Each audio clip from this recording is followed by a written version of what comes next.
మా ఈఎన్సీ గారు ఉన్నారు మురళీధర్ రావు గారు, మీ ఓపికకు మొక్కాలేస్తారని చెప్పి వాళ్ళే ఆశ్చర్యపడ్డ పరిస్థితి. భోజనం కూడా చేయకుండా ఒక్కొక్క రోజు 2 గంటల వరకు 3 గంటల వరకు కూడా కూర్చొని, మా రామరెడ్డి గారు కూడా నా ముందు కూర్చున్నారు, 2-3 గంటల దాకా కూడా కూర్చొని అణువులో నీళ్లు ఎట్లయితే గ్యారంటీకి వస్తాయి.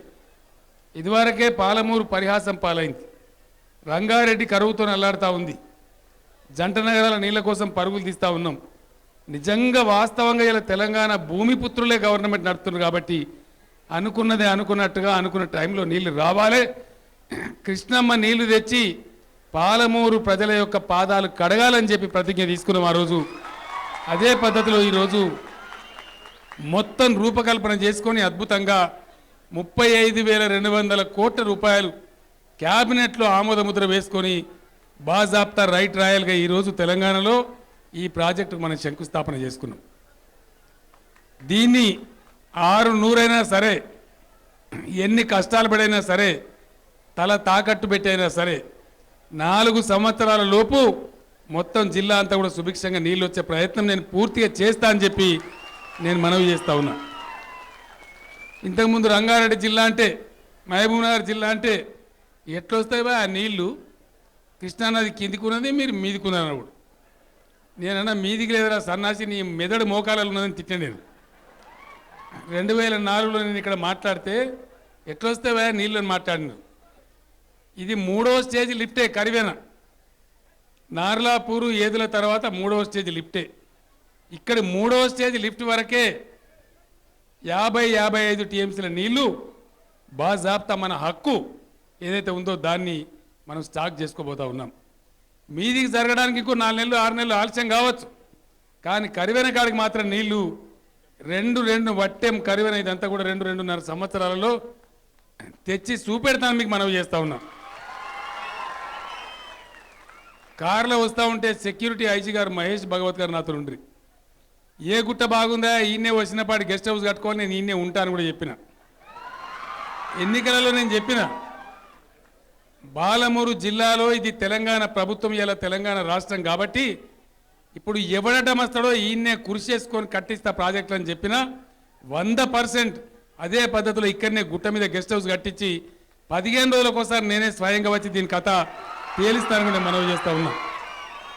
అట్లా మొండి పట్టు పడితే తప్ప మరి ఎండిపోయిన పాలమూరుకు నీళ్ళు రావు.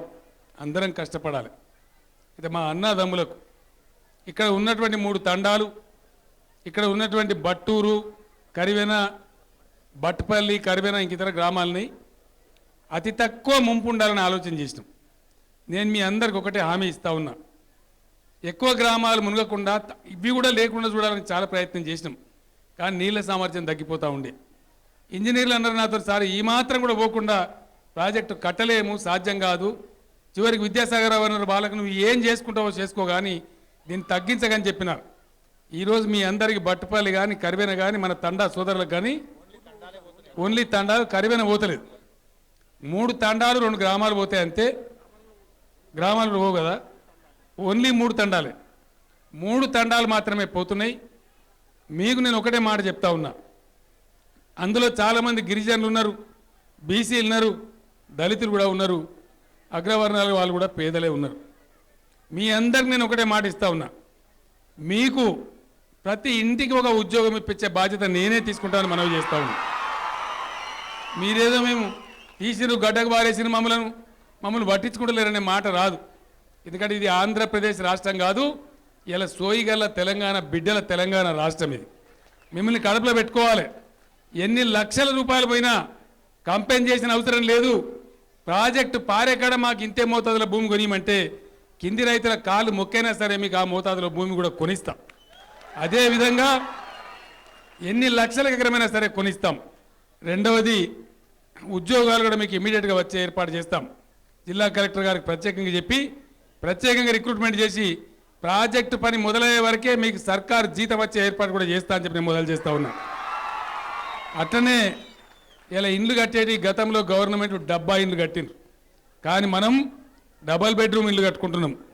మీ అందరికి కూడా 5,04,000 రూపాయల ఖర్చుతోని మీరు దర్జాగా ఉండేటట్టు డబల్ బెడ్రూమ్ ఇల్లు కూడా మీరందరూ ఒప్పుకుంటే వెంటనే